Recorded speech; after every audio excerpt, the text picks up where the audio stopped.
babe. No, it's okay. It's not going anywhere. Don't worry about it. I made sure it's not. Okay, fine. Yeah. Hi, everyone, and welcome to another episode of AwakenToJoy. I'm Shem, I am Omondi. and today we have a lovely guest. It's Sasha. He's a community member, and I'm going to let him introduce himself. Hi guys, yeah, thank you for having me on. I really appreciate it. Hiya, Um, yeah. Hi. Yeah, I've followed you for a while, so I am excited. I'm excited about what we're going to talk about.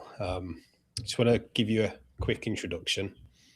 So, I'm just an average person. I had an average childhood, and I had a big awakening type moment that happened when I was 21. And for the last 12 years, I've spent understanding and integrating that and understanding fear mainly, because that's what happened as soon as that moment happened. And where I'm at now is I'm trying to help and guide people to see the truth for themselves, and in whatever way that is, whether it's through an OBE or a dream or just being in the present moment. And I'm trying to help people integrate and ground afterwards so they can bring that truth into their self and live as the human they are, but with that truth. All right. So many questions. All right. So you said you had the awakening at 21. Could we go back just a little bit? What was your upbringing like? Because I know a lot of us come from religious backgrounds. What was yours like? Yeah, I've got Eastern European heritage. My parents were Orthodox Christians, but they were very open. They celebrated a few things. They went to church a few times a year, but really they was really open with me and my sister. So we kind of grew up in a space where we were able to figure things out for ourselves, which I'm very grateful for. So that was my childhood. I had a fairly average childhood, working class family, went to school, had friends. The only thing I would say is throughout my childhood, I had sleep paralysis quite a lot. It started at around 4 years old. It was at the time terrifying. There was a figure I saw at the end of my bed. I kind of let that go throughout my teens, even though it was still happening. I pushed it to the side and just assumed it was kind of a reaction of the brain, because I was very logical and scientific. And from about 18, I started looking into, it was almost like I had a calling. So I started looking into aliens, the history of the world, people that run the world, families, bloodlines. And then I started getting into psychedelics, DMT, psilocybin, cannabis. And this kind of felt like I was trying to find something that I knew existed. Oh my gosh. But yeah, I couldn't really put my finger on what it was. And then the experience at 21 it opened everything up to me. I'm going to tell you something, Sasha. For some reason, this is going live, and we can't. We can stop it right now, but like I'm seeing one of the community members saying, "Oh my gosh, this is exciting! Sasha's here!" Like It's not supposed to. Riverside has to gone happen. wild, and this So- is live now. Sorry, Soul Family, by the way, I'm just. It wasn't chatting meant to Sasha. be actually live. This was not meant to be live. It is live. Yeah, so there is obviously a problem with Riverside. So If you guys are happy, I'm happy. I don't mind doing this live. I did not want this to be something where it's. Yeah, I don't mind going live either, but I know that this is not. Okay. This is Because- not. because we usually is not schedule deliberate. that, so it's not deliberate. So wasn't part of it. So We can go either way. I'm All happy. right then. well, you're then, so gracious. Thank you. So might as well go ahead Thank anyways. you, and But yeah.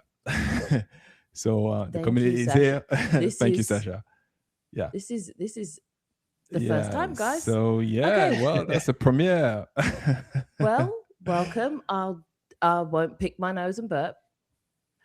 There Now we go. have to behave now. That's the thing. Well, let's go fine. ahead then. Okay, Sasha. I guess it's certain things are meant to be. Sasha, 1,000 thanks. Thank you. All right. So would you say that when you were in your teens then, that you were on a search, or like quietly on a search, because you'd already been exposed to sleep paralysis and all of that, what that is? Because seeing a figure at the end of your bed, I mean, I've gone through it myself. That is what that is, you know, and it's no real place to put it but to the side. But then when it comes up again, when people, you know, you might get friends who talk about, oh, I've seen a ghost, you believe in ghosts, and you're like, yeah, whatever. But where was that for you? Yeah, that was always in the back of my mind, but I don't think that's what it was. I kind of was always,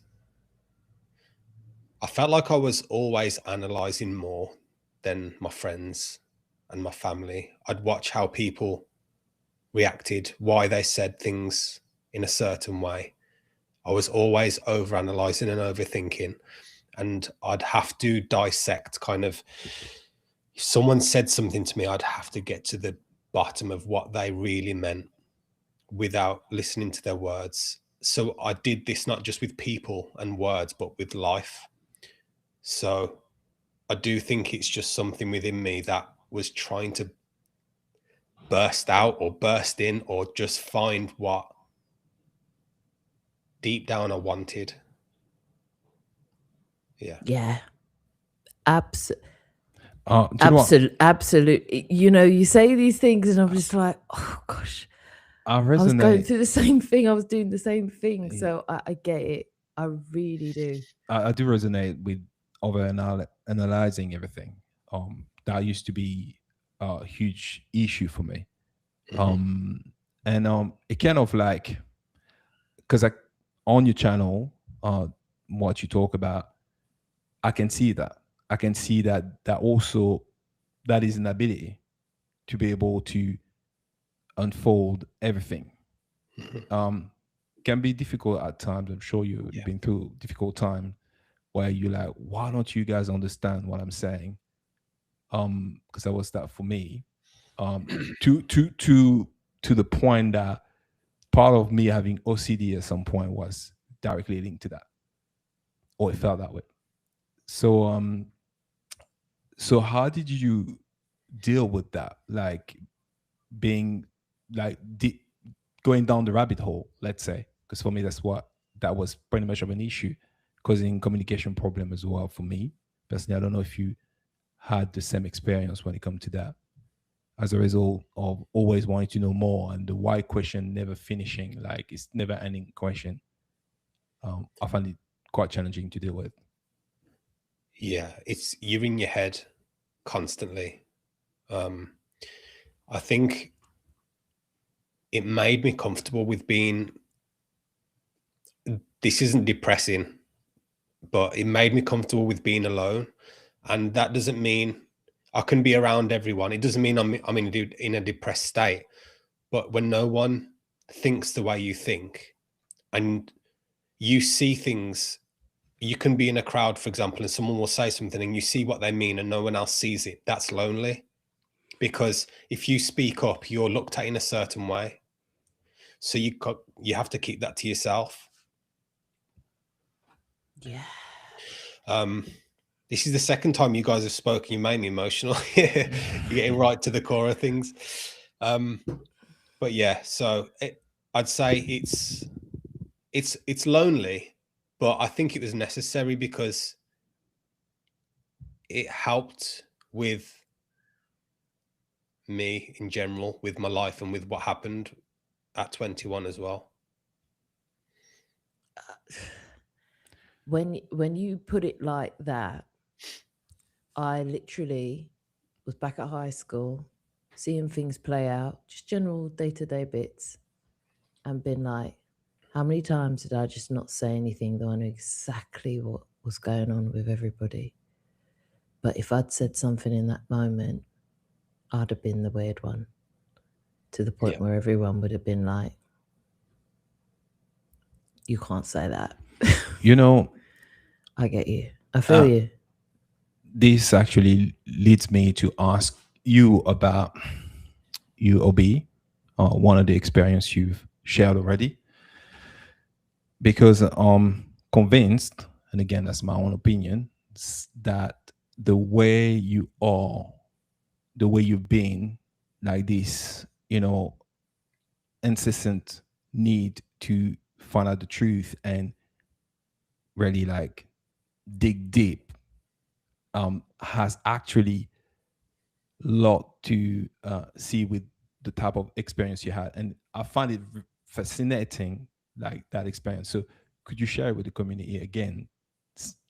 Asking you again if that's all right. Which OBE, sorry? The one that I'd like to hear from, the one that you had at 21, when that first awakening happened for you. Okay. And then you can move on to the other part, the next part. Okay. Well, 21 wasn't an OBE.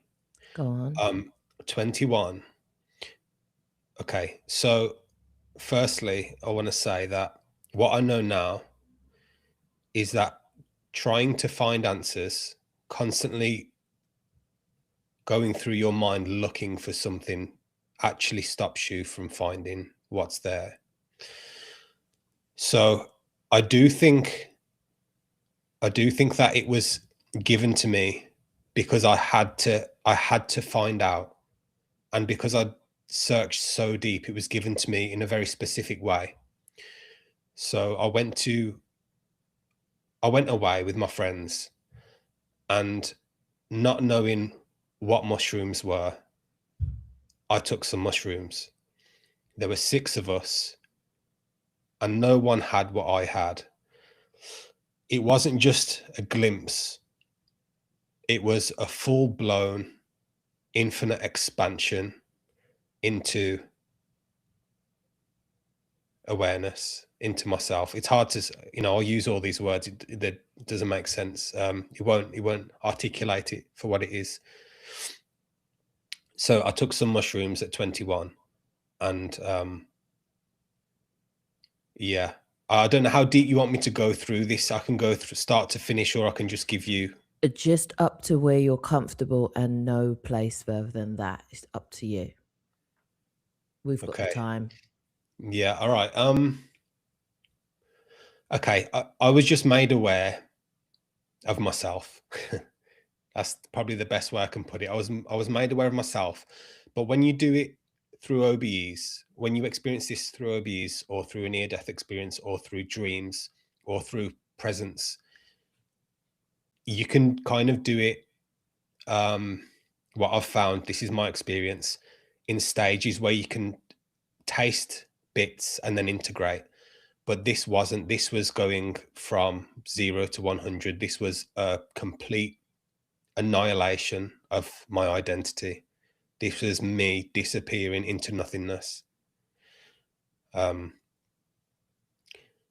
So being 21 and knowing that or thinking that I know that I'm Sasha, who's 21, who likes the color green, who likes playing football, who has these parents and this sister, and is from this country, and that just all disappeared. It completely got destroyed. Even my emotions got destroyed. I was trying to cling on to love. I was trying to grab anything that I could that made sense, that was human, but none of it made sense. Yeah, so in that moment, I struggled with understanding what I was experiencing. And this is why I said that maybe these lonely parts of my life helped, because it was such a strong experience. And it's why I don't recommend experiencing the self in any other way except for naturally anymore, because it might be too much for someone, because there was, thoughts that I'd never had before that were coming up. And after this experience, I had deep anxiety, fear, and depression, nihilism, and panic attacks, which I never had before. I was a happy kid. I was always happy, which I am now. Again, by the way, I've integrated it all now. So this is not anything sad or negative, but it's just in that moment. Yeah. That's what happened to me at 21. If you want to ask more questions, I can go deeper. I'm happy to. I got a bag of questions. Okay. Okay, I got a bag of questions. Yeah. Okay. All right. I'm trying to sort through them because you've just expanded so much. Yeah. Okay. This seemed like a very aligned unfolding for you, as much as the experience at the moment was jarring. In the moment was jarring. Yeah. And intense. I can also see your soul preparation to it. Like you were saying about these moments of experience, what standing alone is, How was that for you in the moments where you came out of it and everyone else had experienced what they had and you had your separate experience? I was trying to find connection with, firstly, my friends that had it, but they didn't have it. They were just laughing, and they had tears rolling down their eyes through laughter. They didn't know what was going on. Didn't affect them. So the first thing that really happened was I was trying to find connection to anything. That's probably the biggest thing that happened. I was disconnected from everything and everyone. So I was just trying to connect, trying to laugh when they laughed because I felt like I needed to, but then that didn't feel comfortable. I was trying to find connection. Where were these mushrooms from? Where were they from? Were they just like random, or were they like, oh, this is what this does, let's try it? Like, what was the work up to it? I can tell you the specific mushroom, but the thing is, my friends all had them and they didn't have what I had. And then since then, when I've explained to other friends what happened, this was years ago, one of my friends deliberately got this same type of mushrooms and he didn't have what I had either. So I can tell you which mushrooms there were, but whether you have that experience or not. Well, I haven't tried mushrooms for that reason. I know I rabbit hole, so that's why I haven't touched them as yet. I knew if I did, I'd be there. The point I was making in the first place was the type of child or personality, let's say, that you are will impact your experience. And I know a lot of people do talk about the fact that if you take mushrooms or any other substances, it's going to shape up your experience. I don't think so. I think it has a lot to see with who you are. And I was also referring to the OBE experience. You had one of them that you shared was also about how you view reality and how it kind of deconstructed itself. Okay. Yeah. And that was actually very relevant to who you are. I realized that as you explained who you were as a kid. And I understand as well the isolation part of it, how it makes you feel and how you have to be, I won't say careful, but aware of who you are. It's like me, even when I go into these OBEs, I'm very aware that, like, that rabbit hole. And I'm even sometimes trying to be mindful of how many times I ask why, because it's like infinite. Yeah.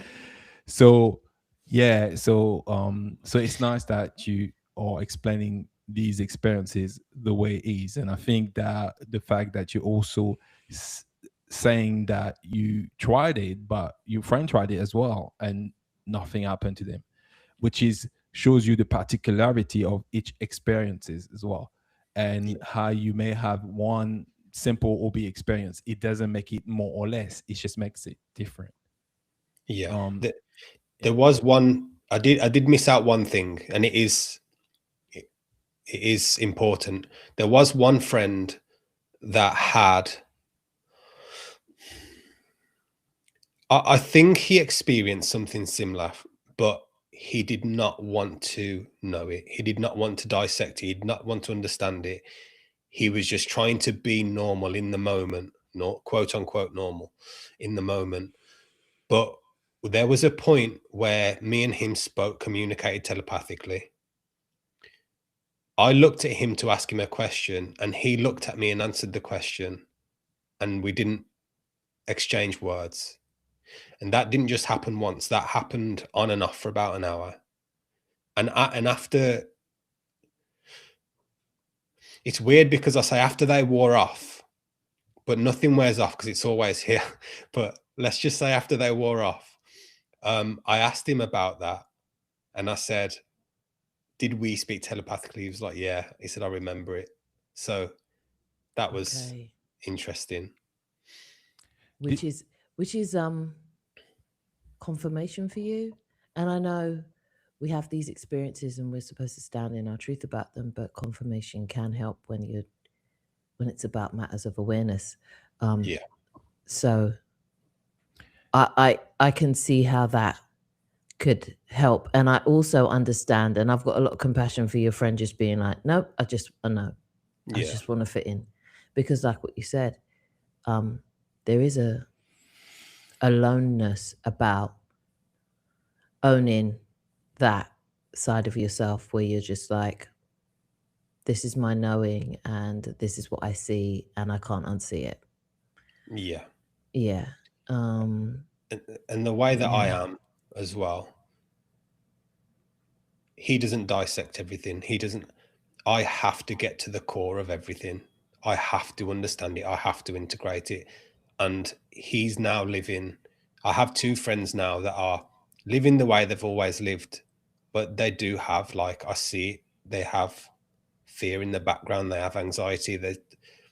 I've had to integrate this, not even because I've wanted to, because part of me didn't, but I've had to because I've had to for me.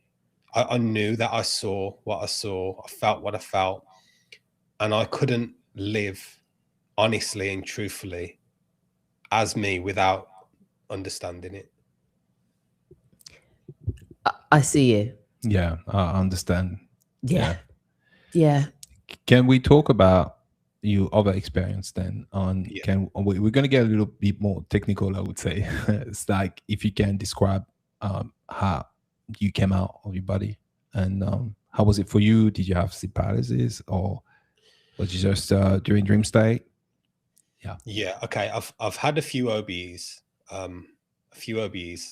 and I'll talk about that specific one, but what I want to make people aware of first is that there isn't one doorway. I've had an OBE through sleep paralysis. I've had OBEs through sleep paralysis. I've had OBEs through dreams, lucid dreams. I've also had a moment, a realization in the present moment whilst driving. This is hard to say. It's just words. I'm not getting emotional or anything. It's just words. They're hard to talk. It's hard to say. I had a realization of what my awareness became aware of during the mushroom experience. I had that not long ago while I was driving as well. So you can find truth in many different doorways. It's not just sleep paralysis. I don't like the fact that it's even been put on a pedestal. Like, in fact, my deepest OBEs have come through dreams. But yeah, there's gateways. Use any of them, whatever is comfortable for you. When you said that, it's like, Shem, when you said that it's like I've been kind of conditioned or brought up in a way that made me ready. I don't know if that's the word used for that moment. My integration has also made me ready for last year. And I've had so much stuff happen last year because I've finally integrated my mushroom moment, and it just all links. That specific one you're talking about, I practiced loads with sleep paralysis, coming out, staying in, going inwards as well. You can have an OBE through going inside your body when you're in sleep paralysis, not just out. But this particular one, I hovered out, and usually at this point, I will go to kind of roll out or imagine myself at the end of the room. But I thought to myself, I wonder how high I can go. I wonder how high I can hover. And I just kept going and going and going. And there was this pop, and it was so loud. It was like a champagne bottle pop. The big corks, not a small cork. It was a pop. And I was just in a void. The void it wasn't black like people describe. There wasn't color, even though if I was to give it a color, I'd say it was a neutral shade of beigey brown. But there wasn't color. There wasn't sound. There wasn't location. There wasn't space. There wasn't time. It was just me. It was just presence. And it was so peaceful. It was the most, apart from when I relaxed, I missed this bit out of the mushrooms. Apart from when I relaxed in the mushroom state for a minute, this was the most peaceful experience I've ever had. It was weightlessness, freedom. But then, because I was so out and I'd never experienced anything quite like this, I thought, I hope my body's okay. And in that thinking, I kind of went back to my body. And as I opened my eyes, I watched my bedroom. I used the word pixelate, but I'll explain exactly what it did. It pixelated back into frame. There was like a white, grey, black mesh color behind reality, and it pixelated back into frame. And then my bed, and I was, because I was kind of still in the void state, it seemed normal to me, so I didn't question it. And I was just lying there watching, and then I felt a movement near the bottom of the bed, and I realized that was my foot. And then I felt that it was on top of my other foot, and then I got my whole body back. And then I was like, oh my gosh, what have I just experienced? I just watched reality form back in.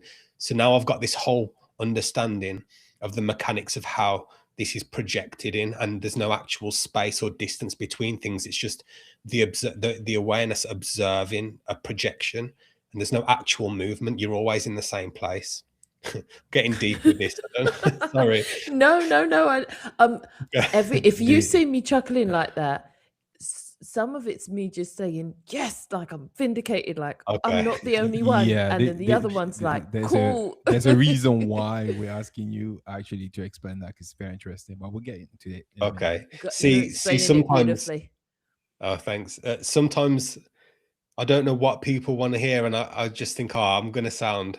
But yeah, I mean, I know you guys are cool. It's just, yeah, I'll just speak naturally. We're only live though for the very first time. It wasn't meant to happen. So unbeknownst to us, and so graciously, you've continued.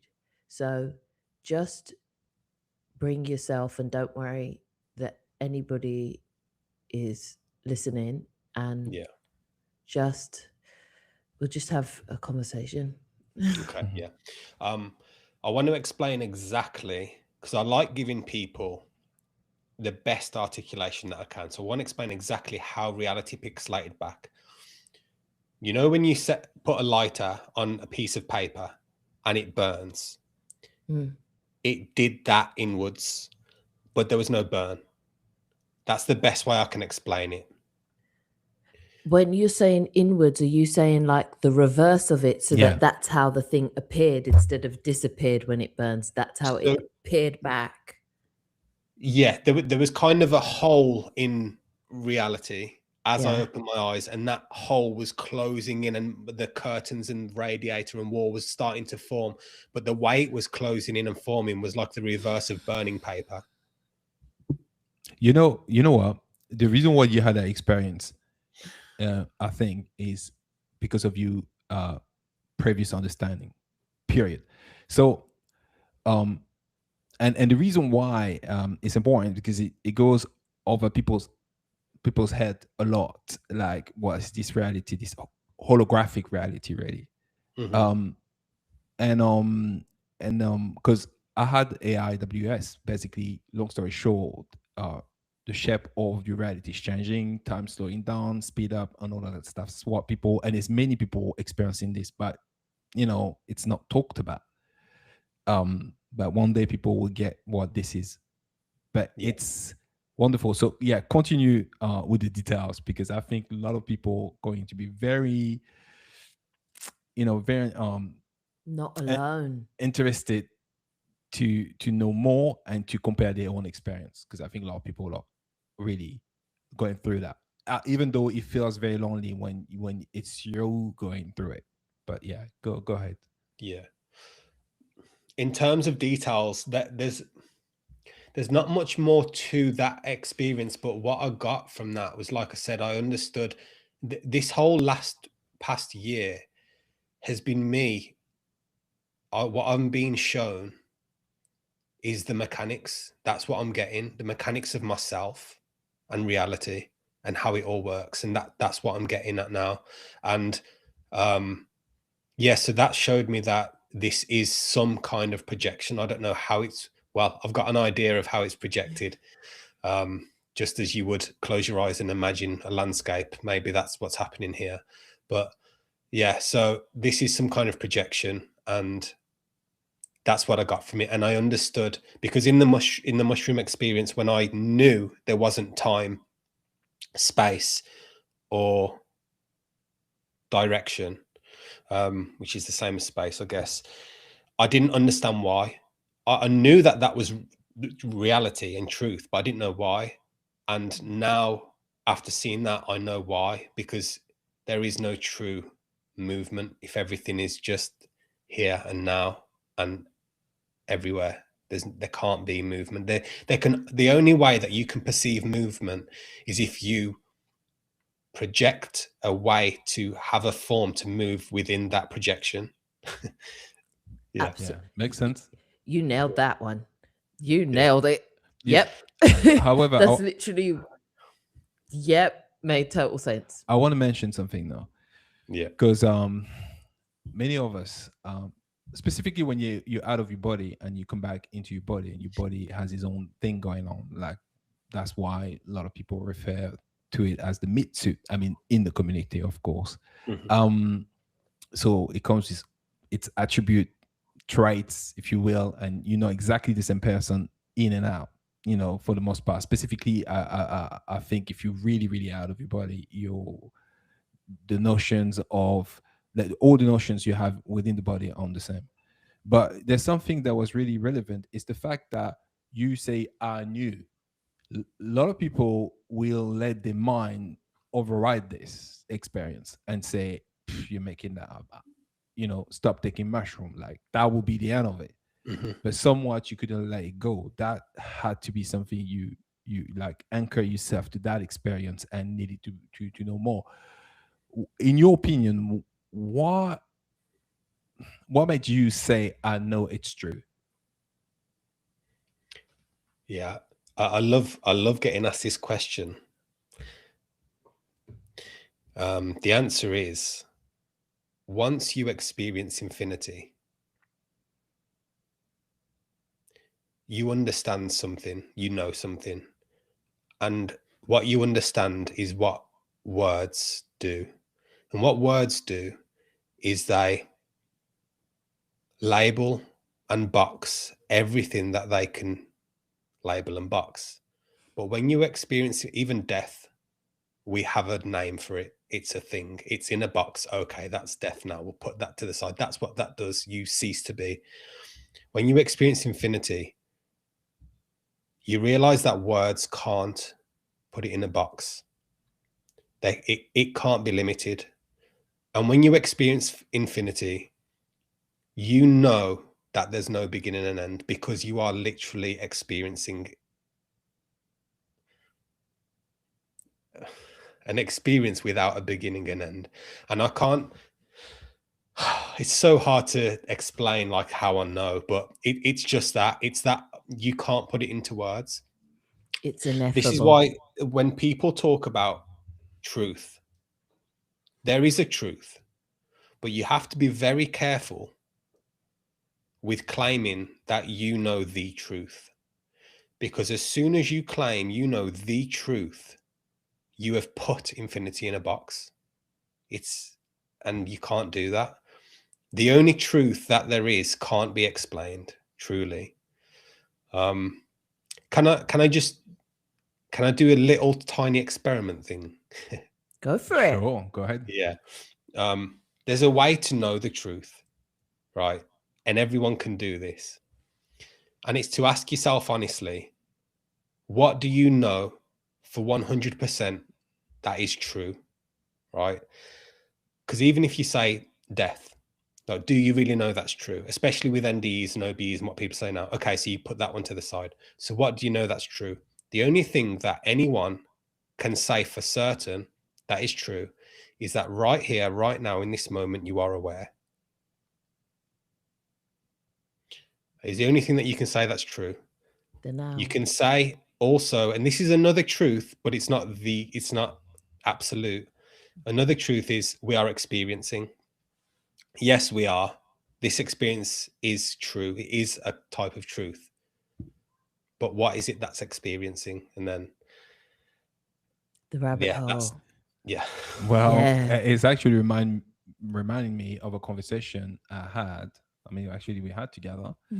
It was a deep one. It was another rabbit hole. It was actually about truth, and I said some things that I say to me. There's many versions of truth. If you specifically upon the belief you hold. So if you believe, let's not even say I know. Let's say I believe that I'm a multidimensional being. Then how can that not be true? How can you? And that's why a lot of people fight over, my version of truth is the truth and yours is not. But then it's a limitation in itself, which means you don't fundamentally believe you're a multidimensional being if you can't get with the idea that there is multiple truths or version of truth that can be experienced. And it's funny that you actually brought that up, because that is the beginning of the expansion. It's a painful one at times, because people want vindication. I can understand, like, how something can you say to hold on to something to hold on to? What do you mean? Because this random my truth obsolete. And I get it.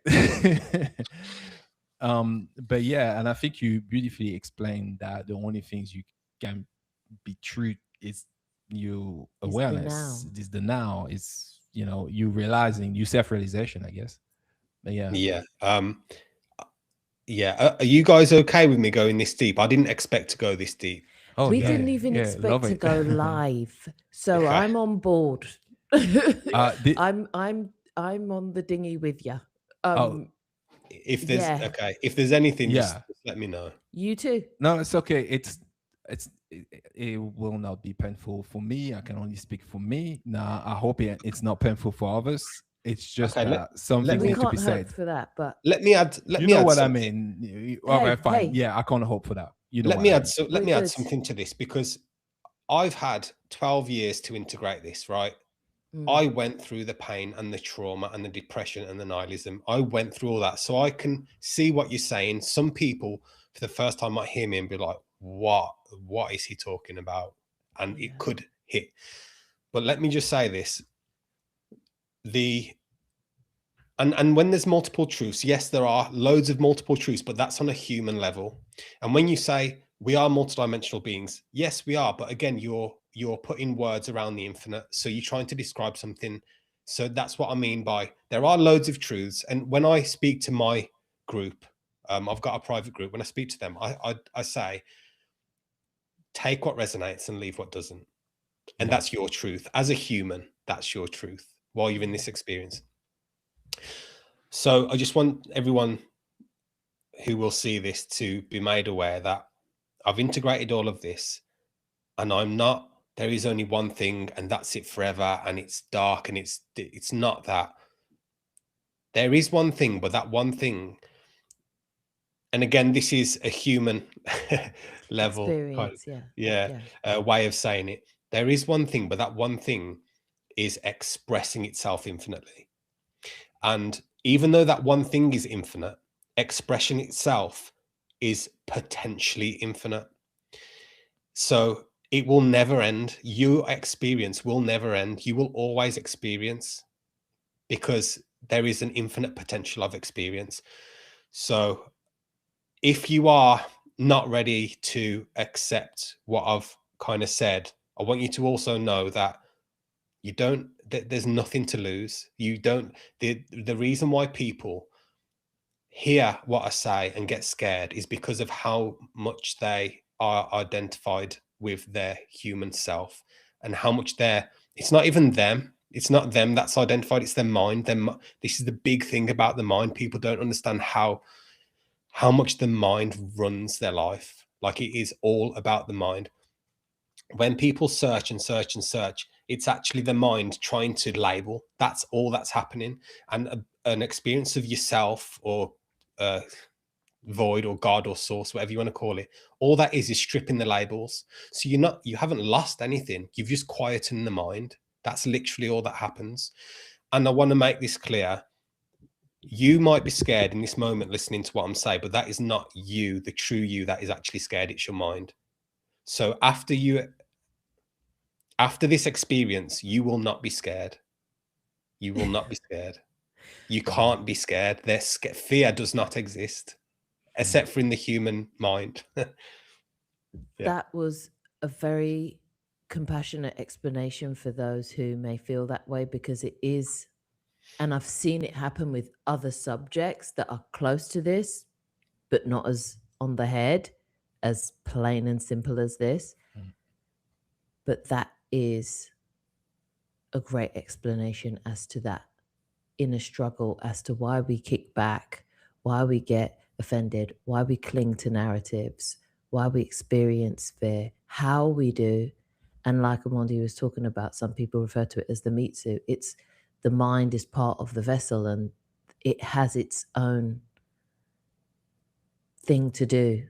Yeah. And language is one of the things it uses to quantify an experience here.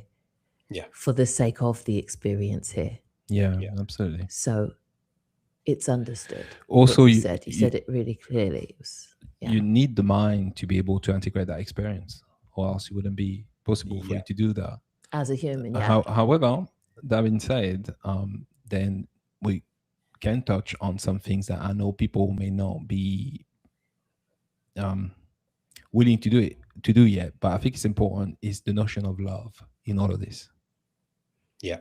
What is your notion of love then? Because obviously, once you've experienced something like that, it redefined a couple of stuff. Precisely. Mm-hmm. So when I told you that I lost everything, including love and emotion, I did. But that's not because love isn't the foundation. It's because my idea of love changed. Yeah. So when you so, by the way, I just want to quickly add, the mind is necessary in here. So I'm not saying quiet the mind. I'm just saying allow the mind, allow the thoughts, because it has to happen. Just like fear, allow the fear. But yeah, when I lost everything in that moment, it was a death of myself. I understood death in that moment, and the years that followed was grieving. It was like grieving of my self that I always thought I was. And that's when I understood love. That grieving was love. It was the love of experience. It was the love of wanting to feel, wanting to be, wanting to experience, wanting to touch, wanting to smell, wanting to taste. It is a deep, unconditional love. I don't want to speak on behalf of infinity and say that's why it experiences anything at all, and that's why the foundation is love. But I've found that all of your emotions are love in disguise. Like, for example, fear. Fear's a mechanism that it's like your body and mind protecting you from something because it loves you. So as soon as you understand fear and you allow it to do what it does, fear changes into love. And just trying to think of another emotion, an example. I don't know, jealousy, for example. Let's pick a bad one. If you're jealous, know that you want to have that. You'd love to have that. Everything is just a form of love. But let me answer you a bit. What I think love is complete acceptance of yourself.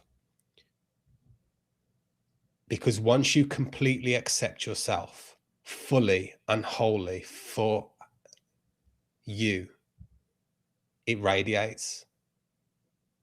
And the love that people, yeah. Would you say It's beautiful. It's beautifully said, and it actually got me thinking. Would you say that love is like a tool that allows you to quantify the experience, specifically here? It seems that we have difficulties to calibrate ourselves to the experience, and that's why there's so much distortion. And that love will quantify that experience once you, I guess, master all of this, specifically portraying to this construct and the experience here. Yeah, specifically to this construct. When people say that all there is love, all that matters is love, it's because when they've had a true experience of love, they understand that, like I just said, every kind of emotion or every block behind that, when you accept that and integrate it, is love. You love it. That's the only thing that's left over. So once you experience fear, and let's say you're fearful your whole life and you're trying to break through fear, or you're trying to push it to the side, once you accept it, that becomes love. And that happens with everything in your life. I've spoke about in my latest video that I put out there. Sorry, I lost my train of thought there. I'm sorry if I'm No, it's okay. It's okay. You didn't. Yeah, love is literally what is left. Love is left, and it's almost like this place has been created so you can remember that. It's almost like you've been given all of these barriers and obstacles, and you're going through your whole life breaking them down, trying to fight against them. And the moment you stop out of exhaustion or whatever it might be, whatever might happen in your life, and you let go, you realize it was just love the whole time. It was just love, and it was your mind putting armors up, stopping you from seeing it. Yeah, I resonate with that a lot. Specifically, in my mind, personally, I was in the need of quantifying everything, and I think that's the beginning of the rabbit hole where you just try to. It's got to make sense. It's got to be some things, and it's it's painful because you're not ready for everything you find as well. So but thank you for sharing that old experience. I feel like that's another thing when I've heard you explaining the pixel, like drawing this reality like a holographic reality, which we've tried to mention as well for people to understand that this reality, to see it as such, which is in the holographic reality and is fueled by our consciousness. But the way you had that experience and how you were able to experience, in real time yourself, it's great that you are sharing this. Because sometimes, you had an experience the other day where you just woke up and you just like, where am I? These are the things that you would experience here, not knowing all of a sudden where you are. And this, I think, is an answer to this moment when you feel that way. You just wake up and you don't recognize the reality you're in. you're feeling that it's not yours, it's not true, specifically when you don't really like it so much. So when I hear that and I hear your explanations, that this is going to help a lot of people to begin to understand. Yeah, that's great. It's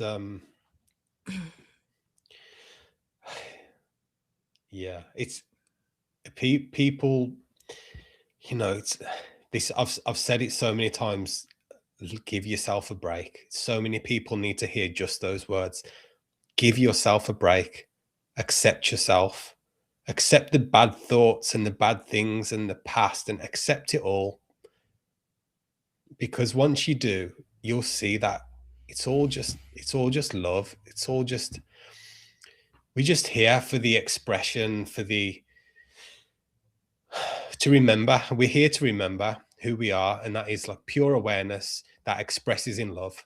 That's, the simplest way I can put it. And there's infinite ways that you can explain that in between, with a multi-dimensional self and higher realities, lower realities, higher densities, less, but ultimately it's awareness expressing in love, and everything in between is a great story. And I think this is why OBEs attract so many people, because it's a story. But also I try to ground people, not to not have OBEs, like have them. They're great tools. It's a great like mechanism to find out truth, but also don't chase them. Don't chase anything, because what anyone is really searching for, no matter how you frame it, or how, even if you don't think it's this, what you're searching for is yourself. That is literally it. You're searching for yourself and you don't even know it. And you're also stopping yourself from finding yourself by trying to get more and more and more. And you will never have an answer. You can question your whole, and I know this, because I dissect everything. I have gone through every single question, and there is always a question. There's always another question. My mushroom trip, I got given the answer and I still questioned for 12 years, like so many questions. And this moment that I had not long ago when I was driving, it was almost like a reminder or a download or a flashback. I don't know what to call it. But I was driving and I just thought, I've got all these questions still.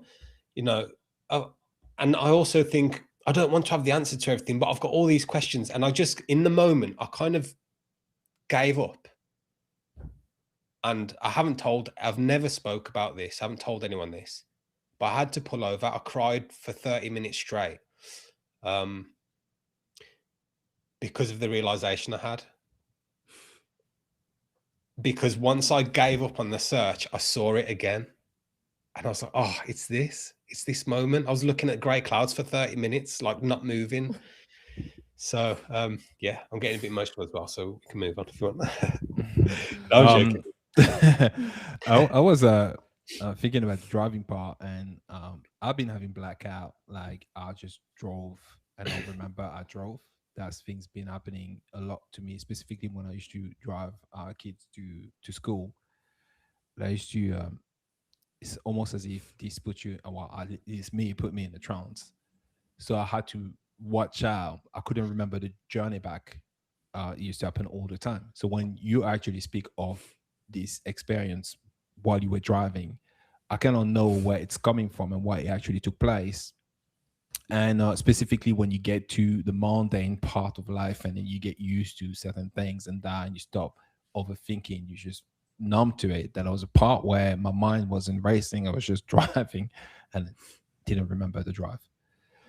So yeah, I just didn't take a minute on the side of the road, but I'm sure if I did take a minute and then, maybe ask myself a few questions, this may have, been something.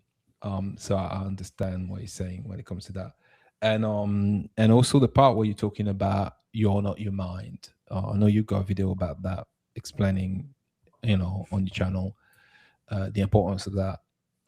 And one thing that's been challenging for people is the thoughts you have, negative thoughts and feeling that certain things is yours, and you struggle with certain feelings. You're like, but I don't want that. I don't feel that way. I don't. And you can get in a fight with your mind, and that can happen often for many people. what is your advice about that? How should we approach that situation? Hang on, wait. I'm going to come in with something. Oh, go on, come in with something. Yeah, go ahead. All right.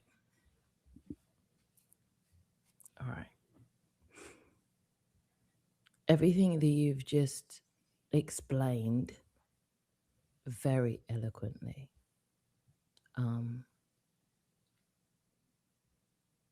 is a realization that I came to in November.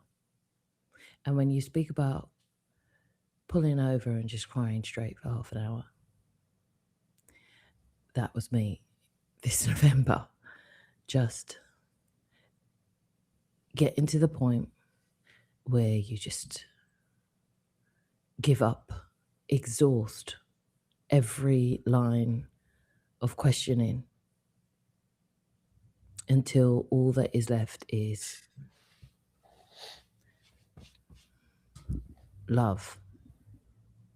And I had a download that I shared recently that culminated that. And as much as people go on this big search and everything,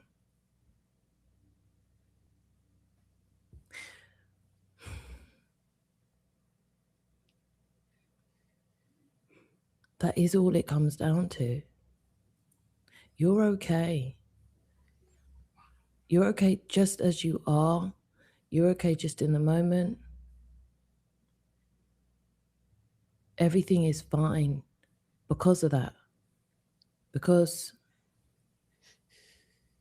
it's all love. Even when we say it to each other, it's all right, it's all love.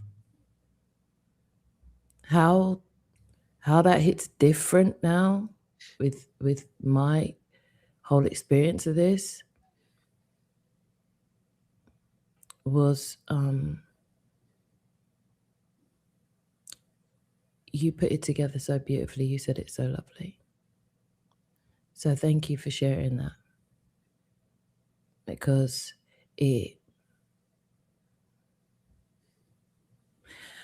sorry, I'm trying not to blubber through this. It makes me know that all those moments that I've experienced where I had to just stand in the aloneness were all to come back to that same thing. And that the idea that I'm not alone in that aloneness, someone else kind of gets it, is really beautiful. So thank you for sharing that. It's okay. Yeah, it's the beautiful thing is as well. I love the human experience. The fact that we can have moments like this is beautiful, isn't it? Like even to just experience the feeling of love through resonating. Yeah. Yeah. Back to your question. Yeah, no, it's okay. It's fine. Trust me. I had my time, let's say, and now I'm all right. I had to look at myself and ask myself the true questions. And one of them questions was actually, if everything was great here as you wish to have it, would you want to even go? Because the part of me was like, it's best I don't get an OBE because I'll be gone. I ain't coming back. I think a lot of people resonate with that. And I say, but look at myself, I say, don't you think that is sport? It's like, if you think you contribute to this place and your contribution, your consciousness actually is part of this reality, that's mean you play a role in it, let alone the other lifetime you may have had. Yeah, when you were not so much the good guy. So if that's so, that's mean you kind of like shit on the place, so to speak, and then now you don't want to have anything to do with it just because you don't like what you see. So I had to literally be like, oh snap, that's arrogance and I'm being spoiled. Truth is, if I love everything around me, then I wouldn't want to go. That is a beautiful experience in itself. So then I was ready to experience the other side the way I'm supposed to. So there's a lot of things tied to that for me. But one of the things I was actually going to ask you was about when dealing with people, with family members, when you have difficult relationship, and still being able to remain, I would say, stable, if you will, in terms of not letting these relationship, make you fumble, really. And then, when you spend so much time, mastering at least a certain understanding of what's going on, what's taking place, your role in it. And it's still very challenging to be able to still be in that state of love for many of us, even though we may know better.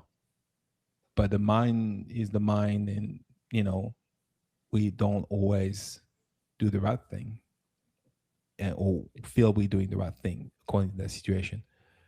And I know it might sound like a basic question for how far you've gone yourself and understood this whole place and what's going on. But what would be your advice to someone that is still struggling with all of that and feel like they have to, meet up to the expectation ready?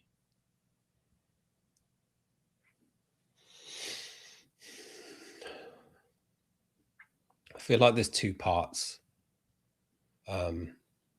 Firstly, I said accept yourself. So how you act is how you act, and don't beat yourself up about it. You don't have to master anything. You don't have to. You just be you.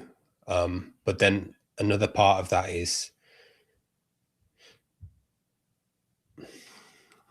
it's why I encourage people to do certain things like focus on the space between thoughts, because for most people in the world, their mind is in control. And I want to empower, I want to give people their own power so that they are aware as much as possible in moments. But I don't want, there's no state of like, there's not a higher state. The only state truly that exists is when you take everything away that's blocking it. So you shouldn't aim for something to get into a state. You shouldn't aim to reach nirvana or anything like that. Just be you, just be human, but let go of your expectations, let go of your clinging on to thoughts, let go of how you think things should be or how you think you should be based on your past. Stop worrying about the future and just be present, give yourself a break and live and enjoy the moment. And if you make mistakes that you think are mistakes, who cares? You've made them. You're human. You're having a human experience. We are human. As much as we are absolute on the absolute level awareness right now, we are human beings having a human experience. I try to bring people back into that because that's what I've been brought back into. I'm not chasing anything outside of me because me is here.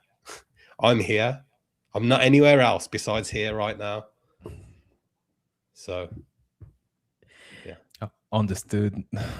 And we choose to be here, innit? Yeah. We're just choosing to be here right now. And where I love that is in the whole OBE chase. Yeah. I looked at someone said, have you looked at yourself in the mirror yet? And I did. And all I saw was someone who looked familiar to me, so excited to be here. And the excitement was so strong, it smacked me back in my body. And that's why I was like, dreaming's good too. Yeah, it's Waking life's good too. Yeah, it's all experience. It's all good. It's all love. Yeah. And it's actually reminded me something you say, that something came up for me, and it was more about when it comes to how you look and the attachment to the body. And even if you go on the other side and you see yourself, understand is you humoring yourself. You had different instances, different form. So that's why I had to just also get with the idea that I need to see myself and how I look, and is it me, what, and then get to with the idea that that's you humoring yourself, literally.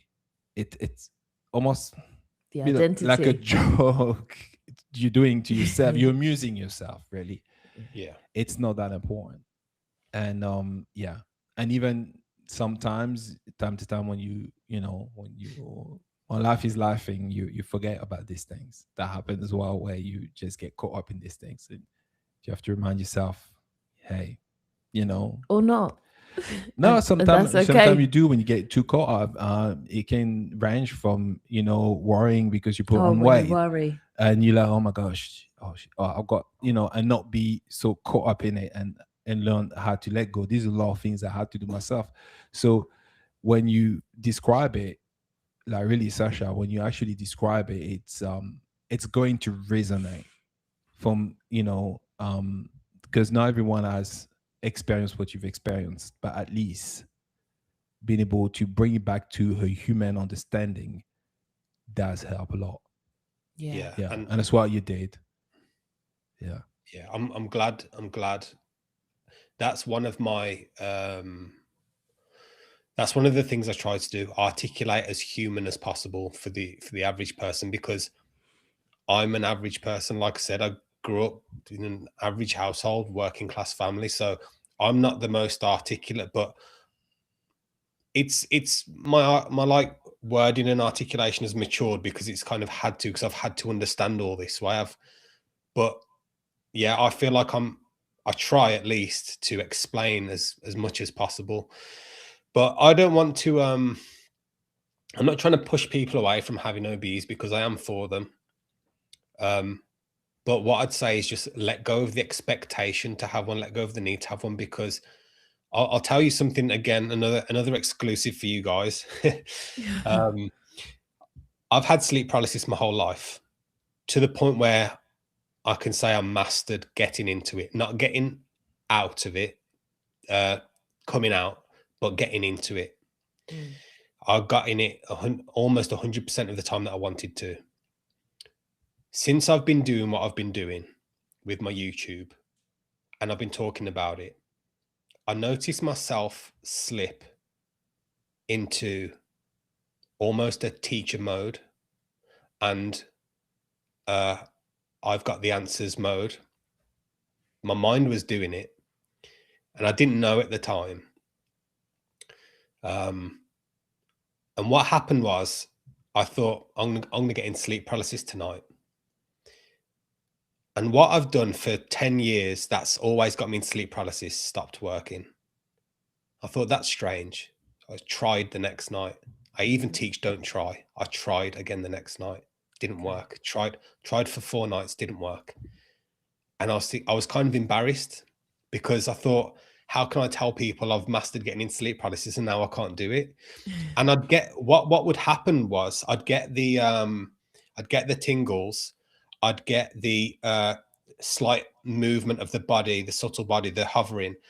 And before the vibration started, it was almost like a tss, just like my awareness overloaded, and I was so aware that I woke up.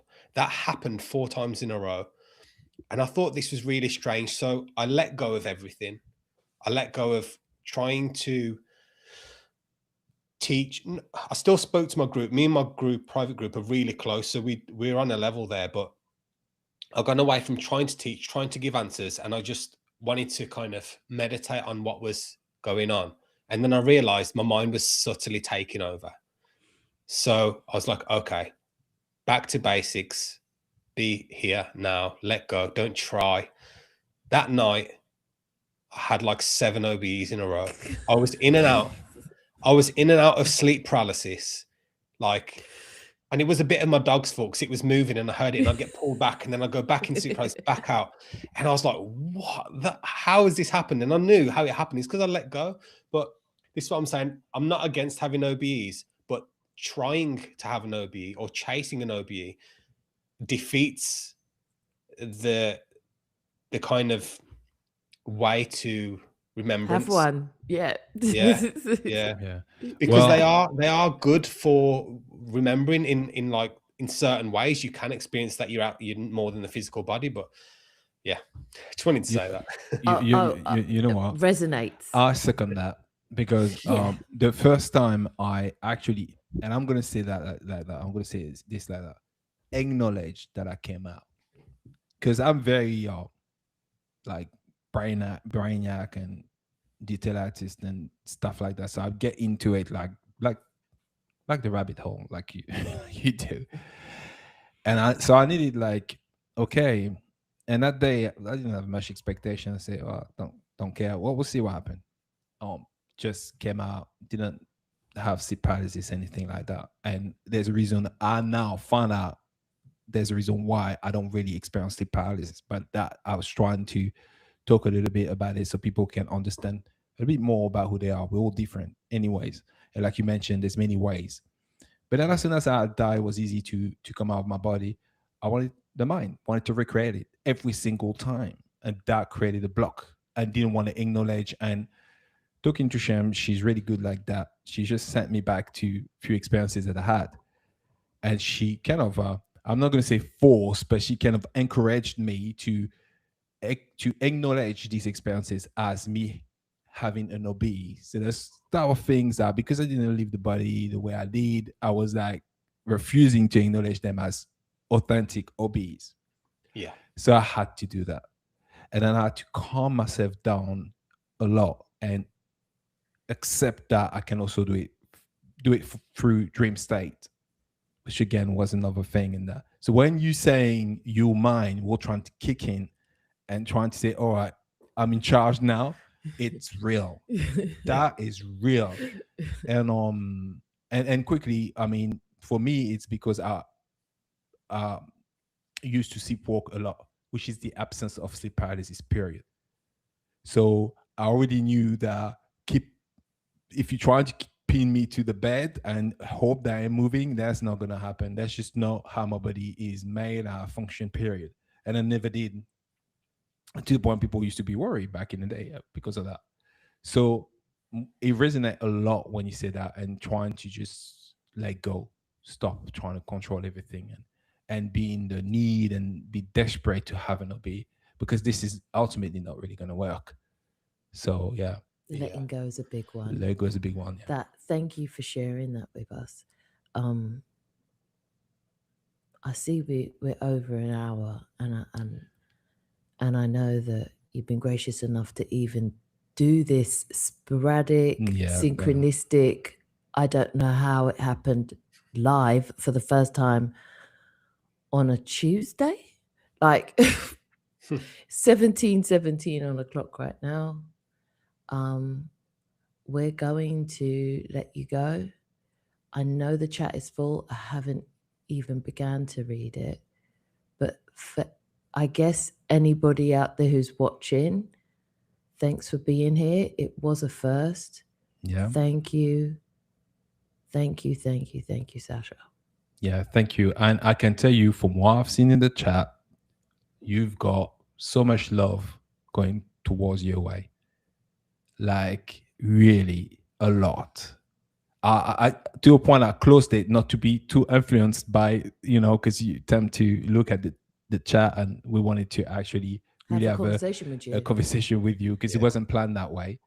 Yeah. But yeah, thank you. Yeah, really. Thank you for being here. Thank you for doing this. I really, really appreciate this. Yeah, I'm happy. I'm grateful that you had me on, because I really wanted a conversation with you guys. You guys have resonated with me for a while, so thank you for having me on as well. Great.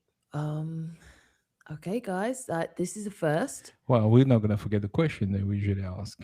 Yeah. Yeah, I'll let you ask it. Go on. You do it. You're doing it. Yeah, you're doing it so well. So, but he's already answered. But I'll let him do it again. That's nice. Want to hear it again? Okay, so up to your knowing now. Who are we and why are we here?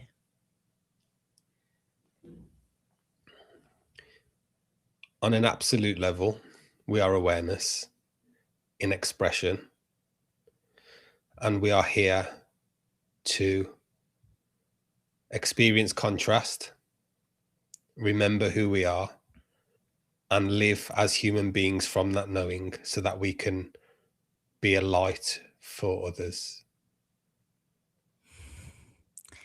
Sasha, it's been wonderful. Where can people find what you do, and where can people sit with you and reach out to you if they feel like what you say resonates?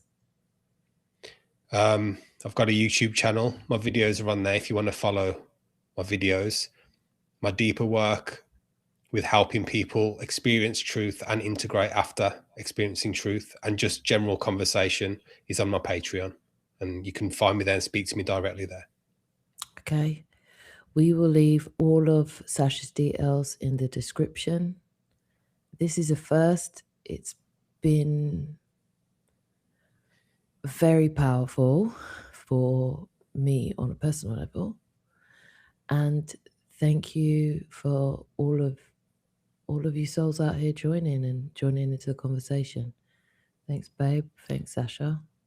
And thank you. Thank you too.